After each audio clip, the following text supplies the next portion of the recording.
Hello. What's up, Facebook? How's it going? It is Champ Up Chat, episode number 6. Yes. And yesterday we spoke about detaching from the outcome of your goal. And then if I detach from the outcome, does that mean I shouldn't have a goal? And I was talking to you about that, and we obviously do have goals personally, and the men in Chris's program, they set goals, but kind of wanted to talk about a time. Hi, Tajinder. Hey, Tajinder. You told me a story about a time where your goal was kind of It was cloudy. It was cloudy. Yeah. So I thought that was a really good story to talk about what could happen if you don't have a goal or a clear vision of what you want. Right. So this is obviously not just something that can help you men out there, or this is a reminder for me as well, because, again, we all go through these times in our lives where, you might not be clear. You don't have clarity, right? And this was my second to last fight, as this was 11 years ago. 2011. So 10 years ago. As a pro. Yeah, as a Second pro. to last as a pro. Second to last fight, and this was at a point in our lives. We had already been married for a year, and we were building our gym, our first gym. And Gym was open for probably 6 months or something, yeah. I think. So we were fully engulfed in doing that for ourselves and our community. And I had this fight scheduled.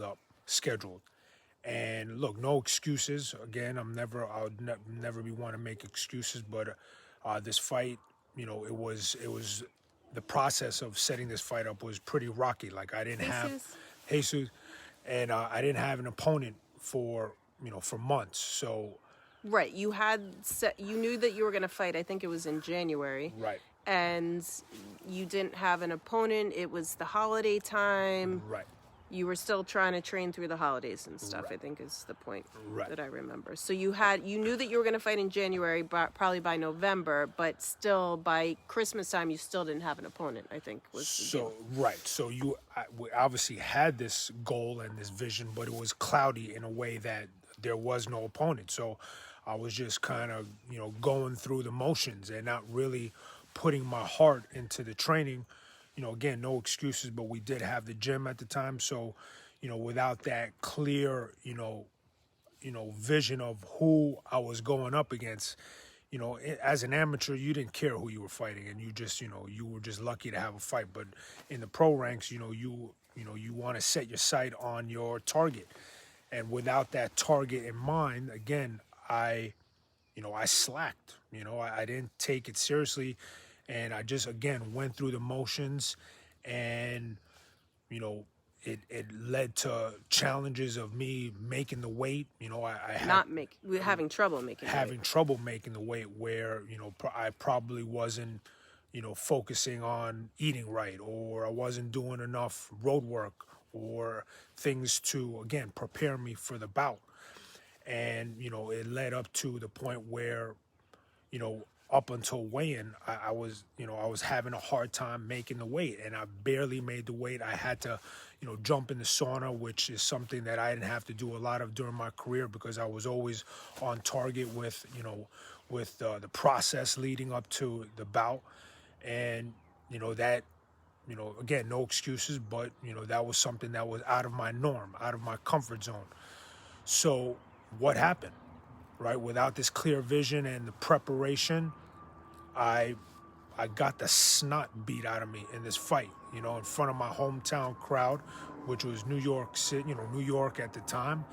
And, Sarah was pregnant at the time with Gio.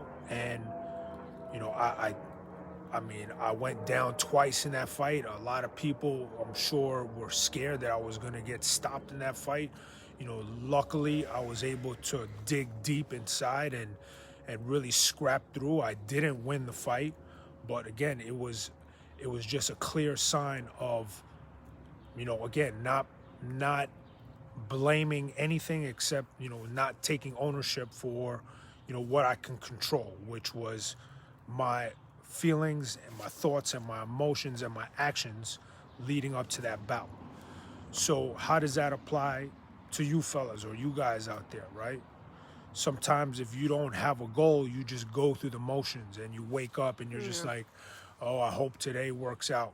Yeah. I hope, I hope something, hoping and wishing for something to work out for you. Instead, have those goals. And like we said yesterday, don't get too attached to them, but at least have a vision of what you want, right?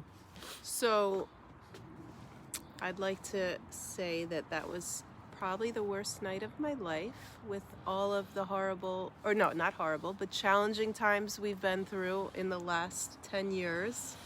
That was a really tough night.